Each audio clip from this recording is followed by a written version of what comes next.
Hi, and welcome back to another episode of The Architecture of Health. I'm Deb Voisin, and this week my guest is Dr. Peter Salerno. He is a specialist. Oh, yeah, he's laughing because I'm so excited, guys. He is a psychotherapist who specializes in trauma and personality pathology, and he really has too many letters behind his name for me to say in this podcast. He's very humble, so he wouldn't say that. But he recently wrote several books, the most recent of which is called Traumatic Cognitive Dissonance: Healing from a Relationship with a Disordered Personality. And guys, this book really got me out of a loop. I had never encountered, to my knowledge, a disordered personality before some very strange things happened in a business relationship. And the amount of self blame and apologizing and weird things that I did that I never under normal circumstances would have done left me kind of shell shocked and either bitterly defensive or in a self blame. So I really wanted him here because there were key paradigm shifting thoughts that Peter has presented in his review of the research on the subject. So Peter, welcome to our show. Thank you so much for having me, Deb. I'm excited to speak to you. And as I told you as we were preparing for this interview, that I call this show The Architecture of Health because true health is a holistic and thoughtful design project where there are a variety of factors. But if you make an incorrect design assumption, like you don't put a foundation under the house, the whole thing falls down. Yeah. And I found in your work that there were some foundational assumptions within even the very busy echo chambers on YouTube about narcissism, about borderline personality disorder, about cognitive dissonance in general in this realm, that I really wanted you on to sort of cut through all this noise. So, I mean, it's bad enough to run into one of these disordered characters, but then to get stuck with all this noise out there on the internet. And now Yeah. even the word narcissism is losing meaning. Yeah. It's so overused, it's losing meaning. Yeah. And so let's get at what was that aha that made you dive deep into this, like, oh, there's something up. This is what I've found does not match the Mhm. narrative out there about this subject. Yeah, great question. I mean, it started in my degree programs because I was studying, getting formal education to study and train to be a licensed professional of some kind. At the time, I wasn't sure which route I wanted to go, but so I entered into multiple degree programs, earned a master's, earned a PsyD, and so all of that for the most part is, status quo, like what I expected. When it started to shift for me was when I was meeting with people in my clinical practice who were having certain responses and reactions to relationship dynamics, and there really wasn't like a toolbox to pull from to help these specific clients. This is very interesting. There were some gaps in the training and the instruments. And then it happened to me in my personal life, um, roughly 10 years ago, maybe a little bit more now, where I started participating in a couples therapy, dynamic with a therapist as I was training as a therapist. And I was realizing that the things that were happening in my situation and the way that it was being conceptualized by the professional I had hired, they were not lining up in any way, but in really important ways. So a lot of things that were necessary for a professional to notice and to keep and to, be mindful of and to understand, they were just being dismissed or ignored, which leads me to one of the topics of my book is this idea of if you go to a professional who doesn't really understand the root cause of these disorders, or at least won't consider that there's multiple causes and not just the one that we have been indoctrinated with, uh, you could cause serious harm to victims who are trying to get help. You could encourage them to stay in relationships, situations, communities, family dynamics where not only their emotional safety is compromised, but oftentimes their physical safety and even their life are threatened. And so this personal experience and then um, some of these shortcomings, if you will, in the clinical literature and in the way that people are being trained to understand these disorders led me down this path of trying to figure out, okay, well, are we missing something here? What's the proof that these theories and explanations are valid? Is it just that um, they've been around for a long time? Because, that's sort of like this appeal to popular opinion fallacy or this bandwagon fallacy. Well, if we've been saying it for 150 years, it must be true. So I started doing a deep investigation into this and then speaking to people outside of my field who are more uh, involved in like the hard sciences, and then other people in my field who were now kind of refuting and challenging these theories that were taken for granted for so long and coming up with different results based on new data that could be controlled, that could be measured, that could be replicated. And they were kind of saying, I think we've been wrong about these particular disorders. We haven't been wrong about everything, but I think we may be missing some crucial component as to how to explain the development of these disorders. And it doesn't seem like it's just childhood adversity and trauma that is causing these pathological personalities to intentionally cause harm. Like maybe we missed something very crucial. And so I couldn't resist that, and I have spent the last 10 years of my life deep diving into that and dedicating my career to trying to figure out if there has been something that's been seriously neglected in the clinical literature and in the way that we're training therapists about these disorders. And I believe I found sufficient evidence. I'm not the first one or the only one by any means, so I'm not like leading the charge here, but I seem to be one of the few on social media and popular media who is putting my reputation on the line and saying, hey, I'm gonna have to betray the majority of what I've been taught in favor of this evidence that is irrefutable and undeniable. So, And I have to say that is such a brave stance to take because I know in the medical system as well, some of the leading causes of death are actually the medical interventions and therapeutic interventions when they assume that the aggressor, the uh covert aggressor, is actually the poor guy, the poor right, whatever, end up causing more damage than good, just like some medical interventions. And doctors get delicensed to push against the well intended interventions that have been going on for decades, even if they're ineffective. So I got to just hats off.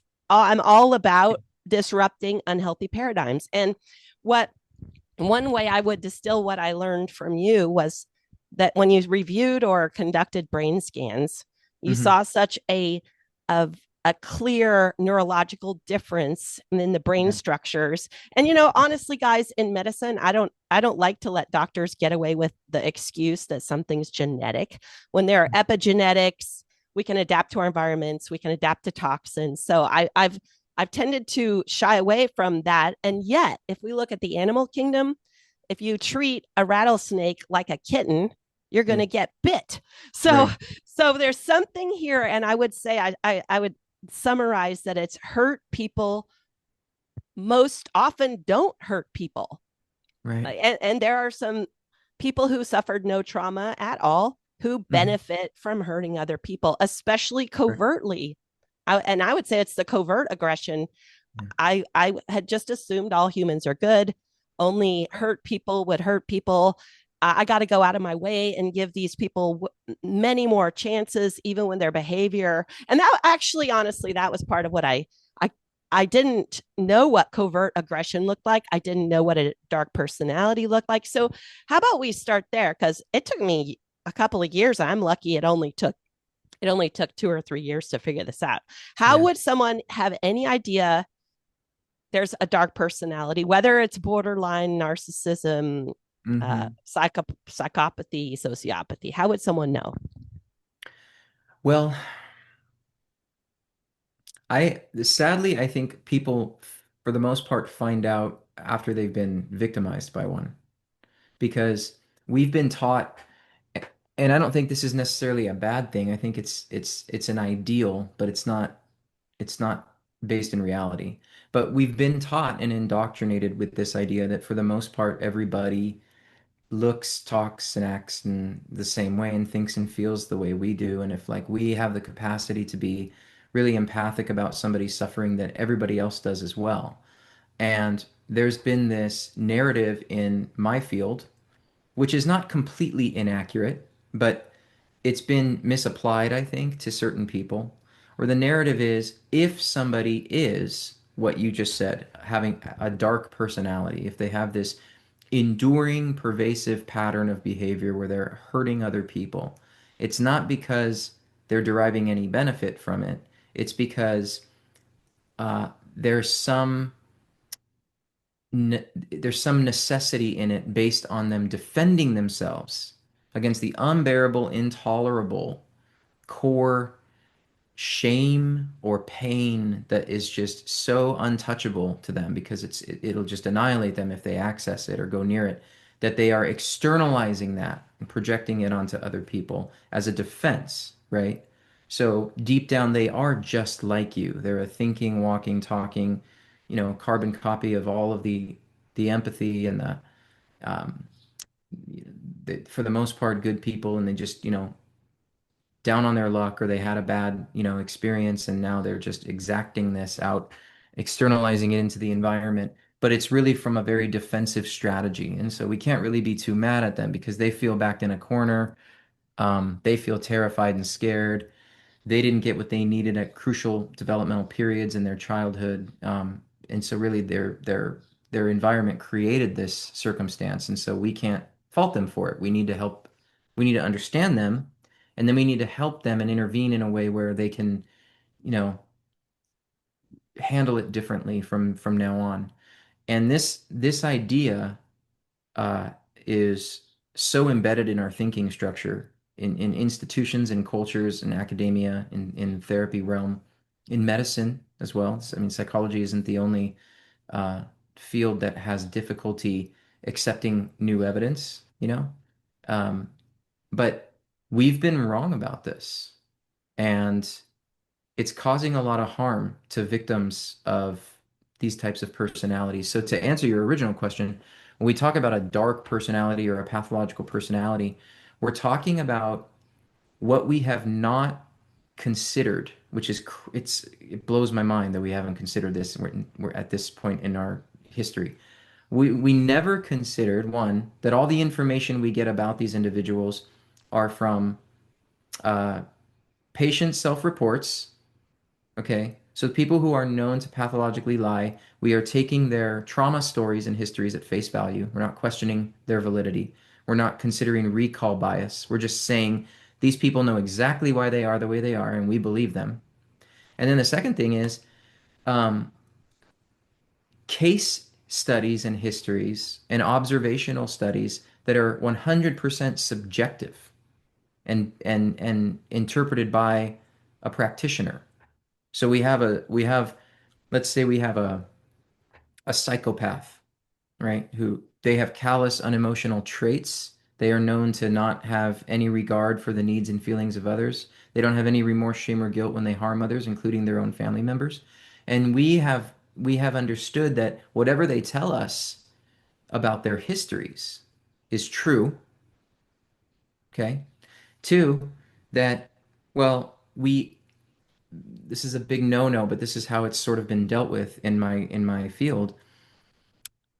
Explanation before verification, and explanation without the need for verification. We just know. So that's a major problem in clinical literature, in research.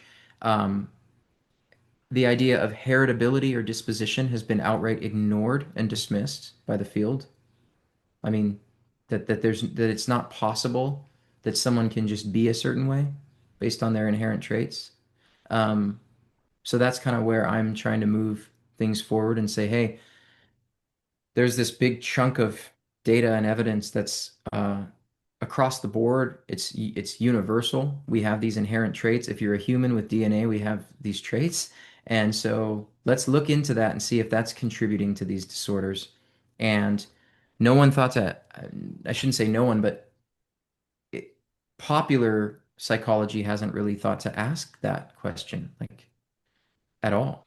Um, so, And what that brings to mind in this, as things are evolving, and we do have social media, and we do mhm, have YouTube. And I'm so thankful that I eventually found work like yours through these information channels. I recently watched an interview with Dr. Karen Mitchell, who mm, found in her research similar discrepancies and the confusion coming with all these splittings of labels and categories. She kind of cut through the mess with 21 common attributes of dark personalities. And when I just saw that clean little list, I wasn't spending hours continually trying to categorize what happened to me, but I was like, oh, they did this, they did this, they did this. And I saw in the behaviors on this list. So I guess I'm going to answer my own question is, man, if I could go back to my old self, I would look at the behaviors on that list in myself and others to see if there's some level of covert manipulation going on.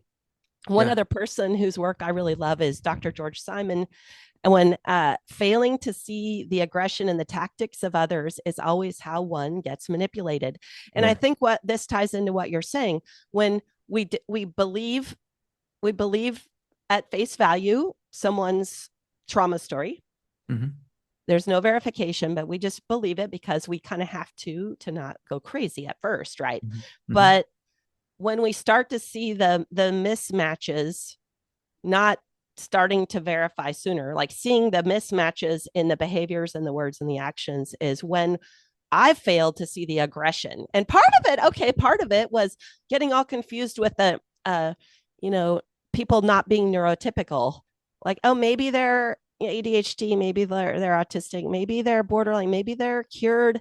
The confusion actually is kind of crippling as well yeah, when we get distracted away yeah. from the core behaviors that Well, are damaging. super important to bring up because you have to really know what those neurodivergent conditions are in order to really prevent uh, these misconceptions from developing, right? So if you're in my seat and you know that ADHD and autism, um, while they have certain struggles and conditions that make things difficult to relate to them at times, you also would know that it's not their personality, right? So we have to understand that even if something superficially looks similar, like if a behavior looks similar, what's the intentionality behind the behavior?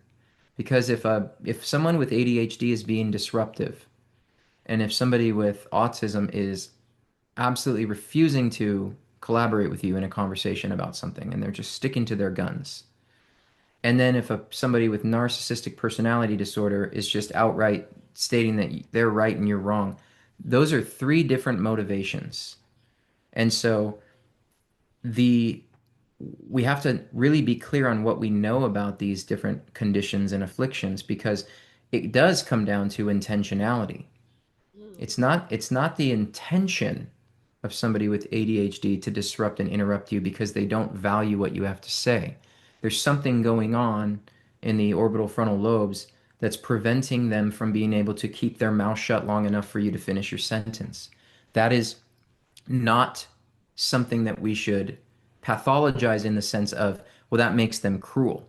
We should understand those mechanisms and how they work before we rashly judge them for just being someone who interrupts for no good reason. But a narcissist will interrupt you for no good reason because they feel entitled to, because whatever they have to say, they believe is more important than what you have to say. So, by nature of their superiority, it's expected that you get to listen to them and have the pleasure and the privilege of listening to them. And sometimes that means they get to interrupt you. That's a completely different motivation for interruption than ADHD, right? So, but superficially, interrupting is interrupting. So it's like, well, maybe these people are just neurodivergent. I don't want to go there because when I consider neurodivergence, I consider these people are struggling in a way where they don't have, like, let's say, full consent of their will, and it's not conscious and deliberate in the sense of they're trying to manipulate or coerce. Even if it doesn't feel good to be on the receiving end of someone interrupting you, you're being interrupted for different reasons with someone with ADHD versus someone with NPD. Yeah, intentionality is something also that hadn't occurred to me Mhm. until I also heard research someone had done with, I think it's 1,000 domestic abusers or something. And they had them brainstorm who had been caught. And again, a lot of these studies are biased because prison populations are used, and we don't see the white collar narcissists and we don't Yes. see the church leader aggression, the covert aggression there. But in this study, they had them brainstorm out all the reasons, all the benefits of being domestic abusers. And of course, at first they wouldn't admit any because they didn't want to look bad. But Yeah. finally, they started to list them, and there were thousands of reasons to be abusive. And when they asked them what it took to stop, they basically said, getting caught. Yeah. And so when there's something that someone can get out of someone else and get away with it, they're Yes. going to try to get away with it. And the hard thing here is going from having this kind of luscious worldview of optimism and hope and trust Hmm. to this trust and verify. In fact, the Bitcoin community, it's the slogan is don't trust, verify. You don't just blindly trust bankers and governments with your money. You actually want accountability. And honestly, if I'd have just stuck to my guns and held accountability, this other person to a standard of accountability, the problem was with the supposed trauma, I didn't know what standard of accountability to hold them to. For example, what Hmm. you're saying, I didn't expect intentionality because I Hmm. thought we were in a collaborative loop. So Yeah. that's one of the key principles here is that they can't collaborate, Yeah. right? Yeah. Can you talk about that a little bit? What does that look like? Yeah. Yeah. So people with these disorders, pathological personalities, they have some incapacities that I think are a combination of, um, I shouldn't say I think, it's been determined that they are a combination of probably an impairment or a deficit, and then also, regardless of the deficit, an unwillingness. And so the things that these individuals really are unwilling and incapable of in varying degrees of not doing in relationships. One, they're not collaborating. So they're literally not on the same team as you trying to, you know, get this resolved, right? They are not collaborating to come to some sort of a conclusion or any end in sight.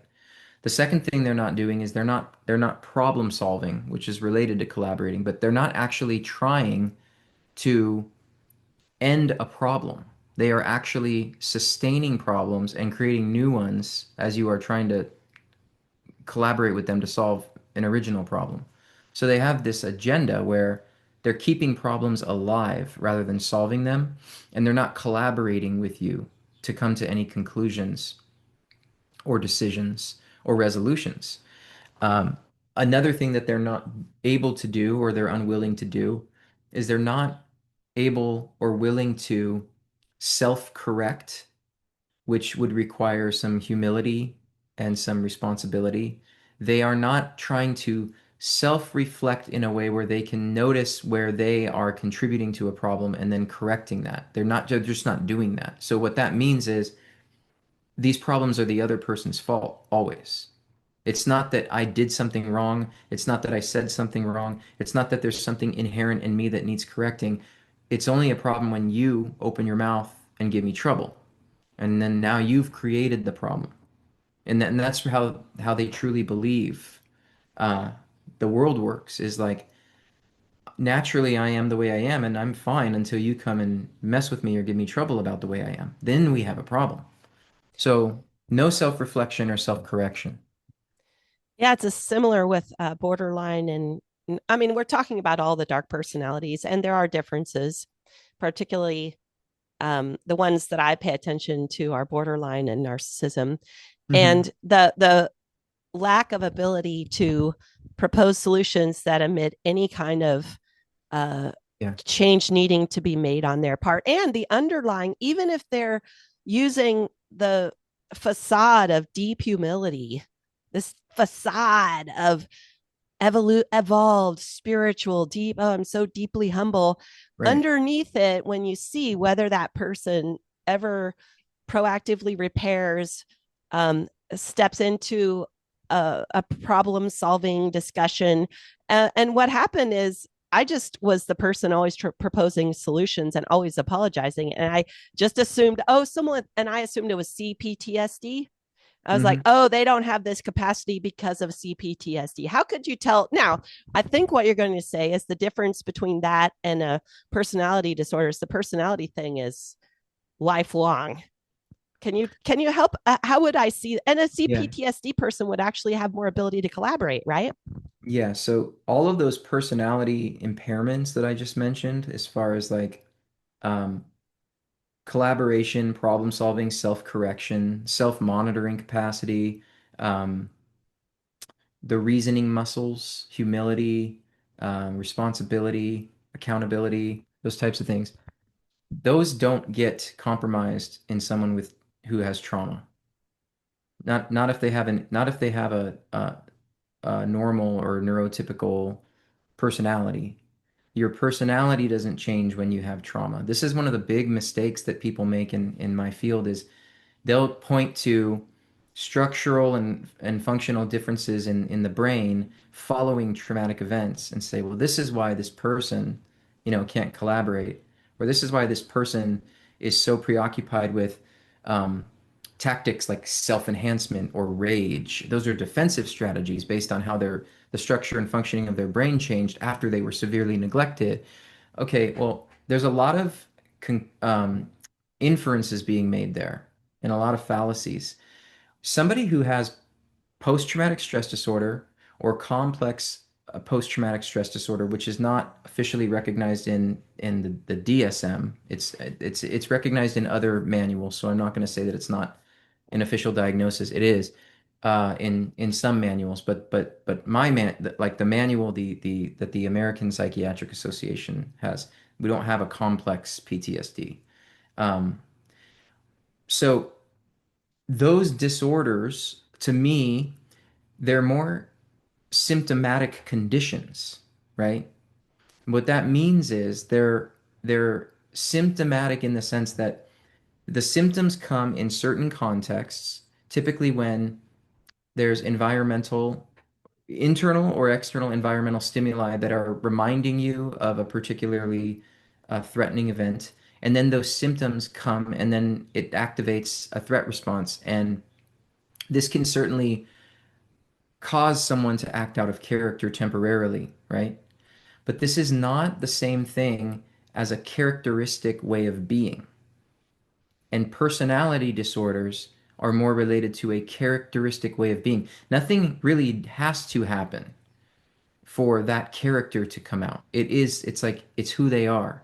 It's the disorder of the entire person, which is why we call them personality disorders and not trauma disorders, right?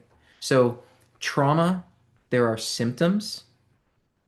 Personality, there are characteristics and traits that are just pervasive and enduring, and they're stable for the most part across the lifespan. The more severe they are, the more inflexible they are.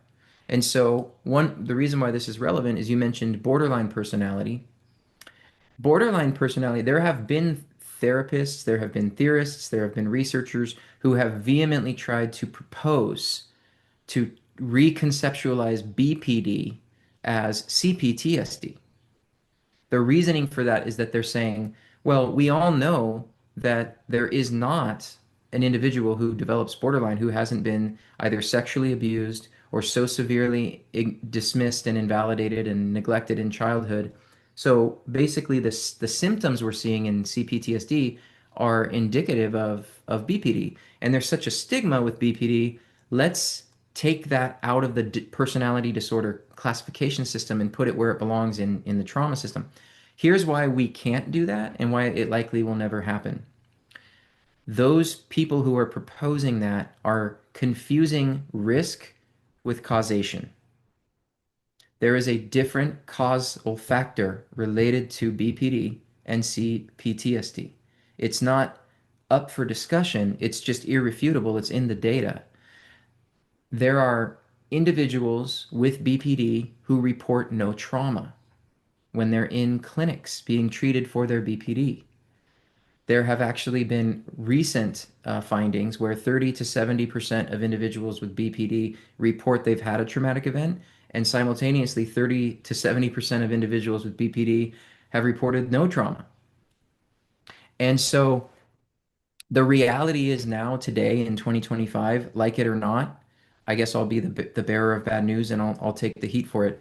Only a third of individuals with BPD have childhood trauma that's severe enough to be considered, relevant to the disorder. But what about all those others individuals who developed the disorder and didn't have trauma? And so mistaking or confusing a risk factor for causation is dangerous. And we don't see this just in psychology. We see this in medicine and every other Medicine. field. We see Yeah. it. If you don't get at the root cause, it's Yeah. possibly just going to make things worse. Yeah. And I So, want to hop in.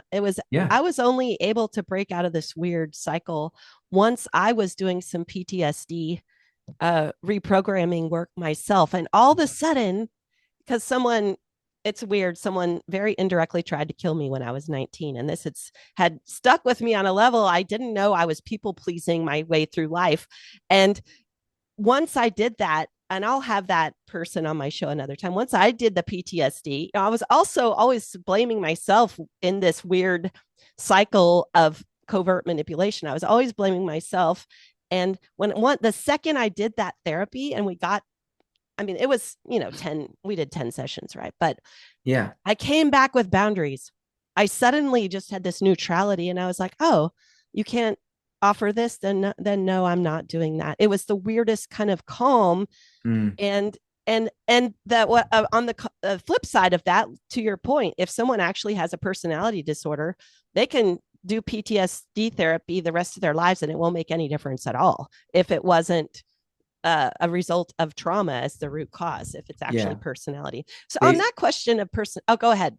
Oh, I was just gonna say they've done studies and replicated those studies that show that like individuals with comorbid PTSD or CPTSD and BPD or another personality disorder, when they use an intervention like EMDR therapy or cognitive processing therapy, those interventions are very effective at alleviating the stress related to the PTSD symptoms, but the personality disorder features and characteristics are fully intact following um, those interventions.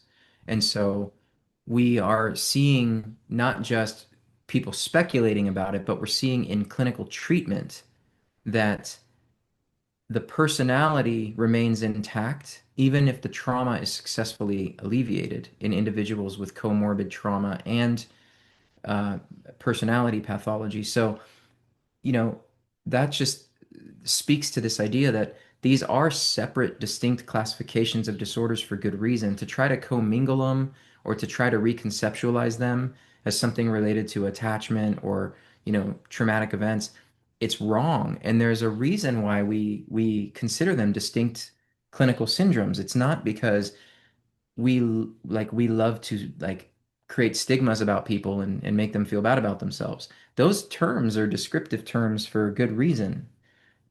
Personality disorders are distinct from trauma disorders, period. I mean, there's evidence of that. And one of the tools here in a personality disorder, a couple of them, one is deceit. That's the main one, really, posing as different Yeah. types of people. The other is one of that you just mentioned is rage. The Hmm. fact that someone can be rageful and deceptive in some situations, but not others, is proof that there's an intentionality to it versus something being completely outside of their control. Correct. Yeah, they turn it on and off at will. Some of them, psychopaths, antisocials, narcissists certainly turn that on and off at will, depending on how it's going to benefit them. When it comes to borderlines, just real quick, I want to say, because a lot of people, they do feel a lot of pain. And so a lot of people are very sympathetic towards that. And they say, well, these people are only doing what they're doing because of the amount of pain they're in. Um, well, yes and no. So the motivation or the intentionality for a lot of their manipulation really does have to do with trying to maintain emotional closeness.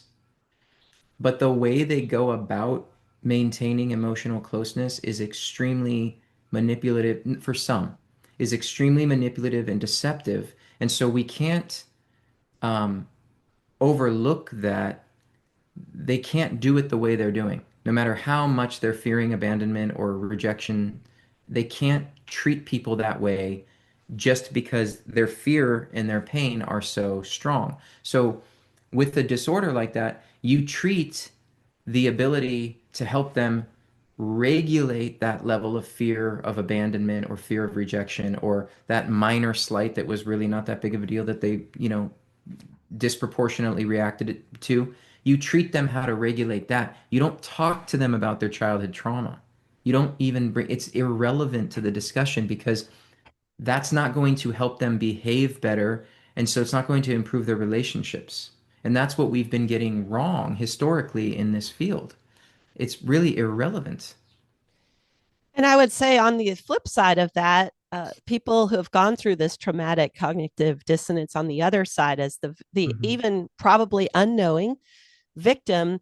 I know that I tried the label of codependency and I went down that really hard. I joined CODA. I was doing all this like, what in my history made me, and I'm going to be clear, I was going through tremendous amount of life change and a disproportionate amount of stress. My Mhm. house was in a fire. I was going through a divorce. My parents died. I was called a racist, whatever, anti-science, whatever. Like I was wide open to some kind of manipulation, and I'm gonna own that. But as I tried to untangle, like, what can I do about this? I kind of got stuck in this codependency loop. Like, oh, I was the manipulator. I'm the one who was. Oh my Yeah. God, it was more of the same, more of the victim self blame, and then I don't remember if which where I got this, but it turns out the traits of someone who gets ensnared with these personality disordered people, the main traits are openness and agreeableness. Mhm. It's not necessarily that anyone who gets entangled has a problem with their personality. Now, No. yeah, I want to say anything about now as we look towards what we can do to empower ourselves, and we've one well I mean, I just avoid people like this. That's my main strategy. Is the second Yeah. I see something, an action and a word not lining up, Right. or a weird boundary intrusion, Yeah. and I'm looking at my own boundary intrusions where I want to be the savior. I got to admit that, I that is perfect for some of these cult like narcissistic leaders. Is say there's some, they know something nobody else knows, and they bring in their flying monkeys and they make this culture where being deviant and manipulative is normalized, and they're entitled to all the resources of all the followers. And it can be in a microcosm of a one-on-one, it can be in a business, it can be in Mhm. a or and that's one reason you're going to laugh at this. A friend of mine and I, we created privately a film festival. We called it the Dark Triad Film Festival. We watched movie after movie after movie just to start to see how much criminal behavior is driven by this sense of entitlement and the sense Wow. that these people are right about everything and they're entitled to do whatever they want to anyone else. Is there anything you want to say about that? Spotting this entitlement. I'm actually better than you, and uh, I I'm Yeah. always going to act that way. Yeah, I think, well, going back to what you said about avoiding them, if you can start to notice inconsistencies like early on, we don't have to become like lie detectors or mind readers. That's not necessary to protect ourselves. What we need to do is get very clear on there are no shortcuts to getting to know someone. So if someone's trying to push getting to know them with this idealized fantasy or they're trying to accelerate the process, stand back, take inventory, you'll eventually be able to notice if there's any inconsistencies in their story. Um, you can trust your gut enough too. I think people ignore their gut in favor of something they want really badly. Like, well, I really want this more than my gut is telling me something, so I'm gonna find a way to negotiate. Um, you can get better at not ignoring your gut, but I would say um, there really there really is no reason to well, I'm sorry. I want to go back to what you said earlier because before I forget, you were talking about agreeableness. Um, I don't think we should ever pathologize our traits like agreeableness, right? But you do need to be careful because not everyone's going to appreciate them, especially these individuals will exploit them. So, as you are being agreeable, which is not a negative thing, it's a wonderful thing. That's agreeableness is related to cooperativeness and compromise and all of those things that we need to function, as human beings and in relationships. But if you are noticing that somebody is exploiting your agreeableness, that would be like an indicator. Okay, I don't feel like I'm being appreciated for collaborating here. I feel like it's being used against me and I'm being asked to do something too soon I don't want to do. I'm being asked to accept something that I wouldn't normally accept. And those are the types of things that you want to kind of look out for when you're letting someone new into your life. Is are you feeling like you're willing to compromise something that you normally wouldn't? And here's something that's interesting. If somebody comes into your life, you know, like larger than life and you feel like they're even willing to violate their own typical standards or rules, that's a red flag too. A lot of these individuals who are um, predators will say, "Oh my gosh, like I would never do this, but for some reason it feels okay to do with you," or "I would never take off work during the week. I mean, I never do this, but I'm just so excited to see you. Like I can't." Like that sounds like it's a compliment, but what it really is it's like they're saying like I don't have any respect for my own commitments. And so they're not saying that outwardly, but you can start to notice like no one should come into your life like a freight train and like just screw things up for you, shift all these things around. And I think part of it is that the um, one of the tactics is isolation.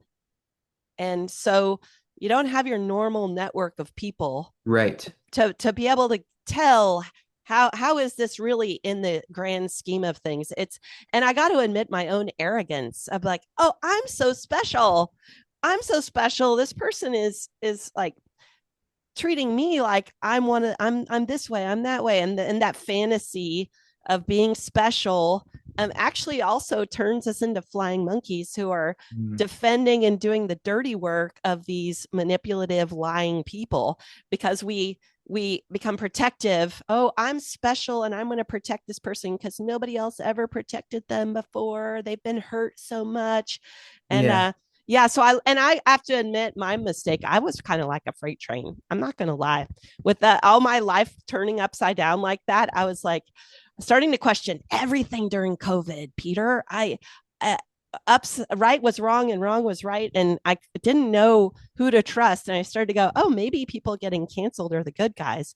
Maybe the people Mm. that are warning me, these 20 people that are warning me about that person, maybe they're the bad guys. So I agree. Getting your footing, having a way to tell if this is an abrupt something abrupt about it in your own life or this other person's life or in your own. And I have to say, I like how George Simon brings things back to character. Like, is this Yes. in my character to behave this way? And how is this person's character? Yeah. How much can someone change? I mean, yeah, well, Well, what you said is if there's a comorbidity with PTSD or CPTSD, you can change that. And there's some amount you mentioned of borderline where they can manage the stressors of their behavior. mhm. Because part of the other thing is in us, I'm I'm really into root cause medicine, which hints at a lot more regeneration being possible than we once thought when we look at the conditions under which the body can repair itself. And the same optimism I was applying towards, wow, if someone had this, has this horrible thing going on, I tend to not to ever want to give up on anyone. And that got me in deep doo doo because Mhm. then I'm thinking I'm empowering someone, but it was at my own expense. So how much chance is there of improvement here? Well, I mean, it really does depend on what we're defining as a disorder. So, um, for example, a lot of people will say, "Well, yeah, the brain is plastic, so it can change." That doesn't mean that we don't have inherent traits. Okay, not everything in the brain changes everything. For example, you can meditate for 10 hours a day to try to change your eye color, but your eye color is not going to change. That's a trait. It's inherent, right? And it's genetic and it's related to, differences in the DNA sequence, what color your eyes are and what you inherited. So to say that I guess we would have to define a trait, right? And then can we change those traits? I think people who have enough character and are willing to work hard enough, can they modify the expression of their traits to a certain degree? Absolutely. Absolutely. I think that if an introverted person really, really, really wanted to be more extroverted because they needed to be for whatever reason, a job or something, they could work really hard to get a little bit more comfortable with being more extroverted. Yes. But this idea that these people, like that the brain is plastic, and so we just need to give them a certain experience and then they'll stop being narcissistic or psychopathic. That's not necessarily true. You put people in the best environments possible who are narcissistic and psychopathic, and what they end up doing is they nurture their own narcissism or psychopathy. They select and modify ways to express those traits in this environment. They don't learn from the experience and then become like different, right? I mean, we see this with recidivism rates in prisoners. The moment they get out, they go and offend in the same way that got them locked up in the first place. They're not rehabilitated in that confined space where they have all of these opportunities to try to change, right? For the most part. I'm not talking about criminals, I'm talking about the psychopathic criminals. They're just waiting until they can leave so they can go and do what they like to do again. So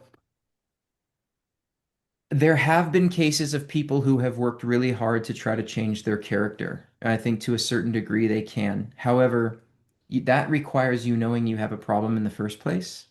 And one of the issues related to personality pathology is they don't believe they have a problem in the first place. So they're not really thinking that the change needs to happen from within. They think that the change needs to happen out there in the world. You have to change, not me. And so it really depends on the severity, though, of the pathology because it does operate on a continuum. We have mild to moderate to severe and everywhere in between when it comes to these disorders. It's not like it's just an either or, it's more quantitative. Right. And one thing I want to touch on before we shift towards how you help people who have fallen victim here. Mhm. Uh, what's the difference between pathological lying and just sort of everyday white lies? Because all of us lie a little bit, right? Yeah. Pathological lying, there's two ways to understand it. One is it's compulsive.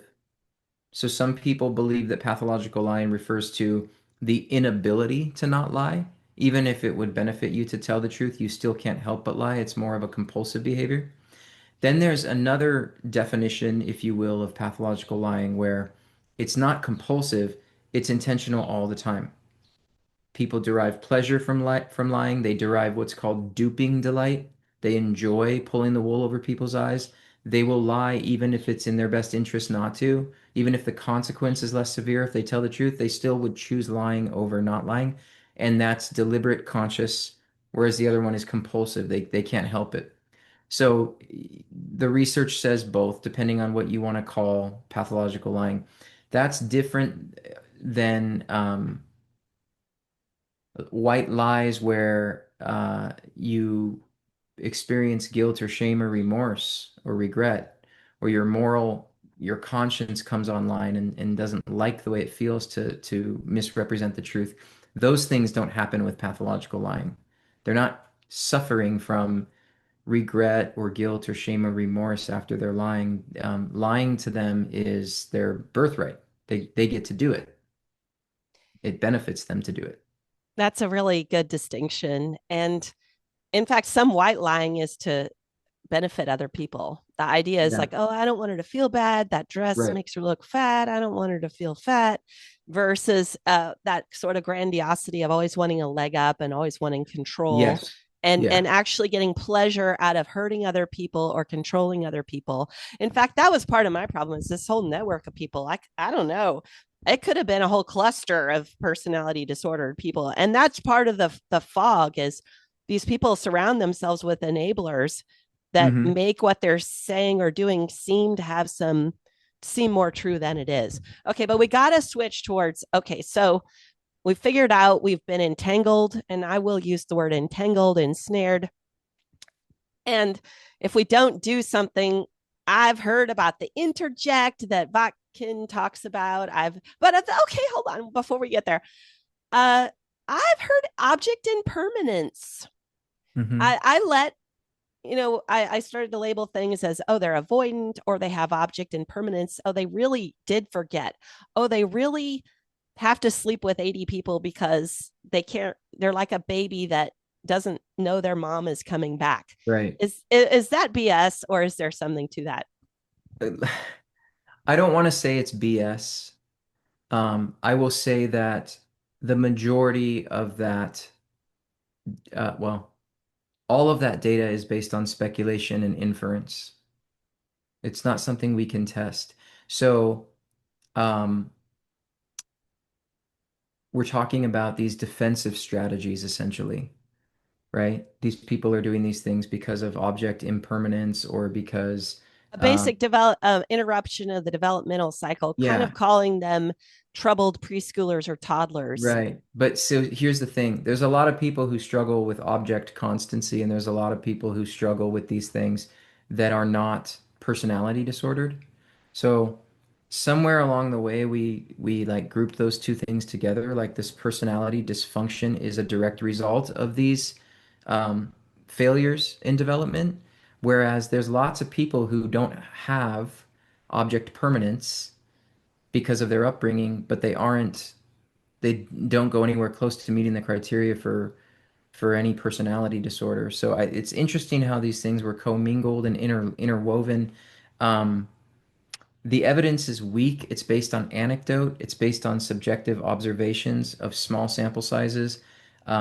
It's sort of like that, again, that appeal to popular opinion or that bandwagon fallacy. Well, we've been saying this for 150 years, and these really well-known names have been preaching this for so long. It's got to be true, right? Well, if you go look at the primary sources, it's the evidence is very weak. Wow.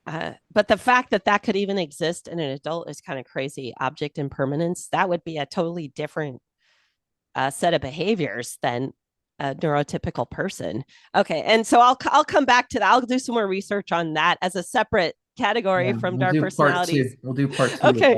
that. And now to turn the corner, sadly, I realized at a certain point I couldn't research my way out of the cognitive dissonance. Uh-huh. I just couldn't. I mean, I'm lucky I found some PTSD therapy, and yet I'm still digging my way out of Sure. this confusing tunnel. So I read your book, Yeah. and there's an obvious path. The first step is I'm much more wise about my own boundaries and being a behavior detective that takes more time before I trust someone. Like that's what any of us here could do today. Verify, don't trust in Hmm. in a healthy amount that's fluid enough, that is generous enough to love being a human being, right? And thrive in collaborations. But then beyond that, you kind of have to do more than that, don't you? To get all the way over this crazy uh, uh, affliction.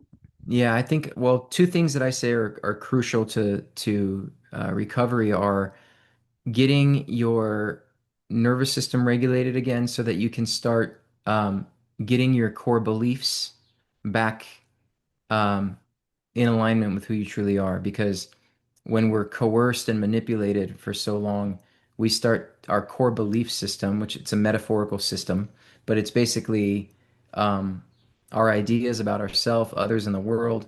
It gets compromised because it gets contaminated with the beliefs that we were forced to adopt in these relationships. And so, if we can create new neural pathways where we can create new beliefs that are more accurate and based in reality, that's how we really resolve that cognitive dissonance. And so, there's different therapeutic interventions that can contribute to helping something like that. And you help people with more than one of those, right? Yeah, absolutely. Yeah. I have a list of the interventions in one of my books, and I obviously I practice those as well in my clinical work. So, And you also do other programs, I believe, online. I think your one of your 12-week programs already started, didn't it? yeah, so me and a co-facilitator, Lisa Sunny, we do trauma bond recovery programs that are 12-week programs. We limit it to 10 people per cohort, so it's, very intimate, and we do discussions, and there's a curriculum, and it's been pretty successful. People are very pleased with the results of those, so that's another option as well. Well, I'm definitely a big fan of your book, Traumatic Cognitive Dissonance. That one. Thank you. And we know what I like about all your books. I didn't even know you have written books that the FBI regularly uses. They're not too long. They're actionable. They're really clear, well written, actionable books, and I highly recommend those. Okay, so we're going Yeah, to wrap it up. Is there appreciate any that. last thing you want to say before I just reiterate how people can find you? No, just this was an incredible conversation. I had a great time speaking with you, and I think there's a lot of helpful stuff for your audience. So I'm honored to be here. Dr. Peter Salerno, author and multi credentialed expert. Thank you for being on my show. And I really, most of all, thank you for challenging the existing models so that we could all build and design health into our everyday lives. Thank you so much. Thank you so much. Bye. Bye. Bye.